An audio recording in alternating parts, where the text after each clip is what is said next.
Les éleveurs de la Corrèze, de la Haute-Vienne et du Calvados qui, avec la hausse vertigineuse des aliments à cause de la sécheresse, craignent de ne plus pouvoir nourrir leurs bêtes, les céréaliers de l'Essonne, des Yvelines et du Val d'Oise ont décidé d'envoyer leur paille. Ces agriculteurs estiment les besoins à environ 15 000 tonnes, soit plus d'1 500 000 € pour ces 3 départements. Pour financer l'acheminement, les exploitants demandent l'aide de l'État, les coûts de transport via la SNCF pouvant atteindre 60% du prix de la paille à son arrivée chez l'éleveur. On est prêt à faire cette solidarité vis-à-vis du département d'élevage dans la mesure de nos possibilités, mais c'est quand même illogique de laisser l'ensemble de la profession agricole qui souffre cette année à faire de la solidarité entre eux. Ce que l'on veut simplement, c'est que l'État mette en œuvre les moyens dont il a à sa disposition pour aider la filière à réduire ses coûts.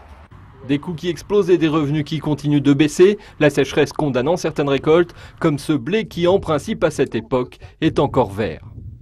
De toute façon, il y a des pertes de rendement avérées.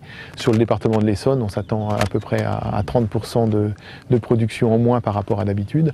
Mais une pièce comme là derrière, oui, on va être à 25% de la récolte. Pour aider les éleveurs, le gouvernement vient d'annoncer un gel du remboursement des prêts, mais aucune subvention pour rembourser la paille.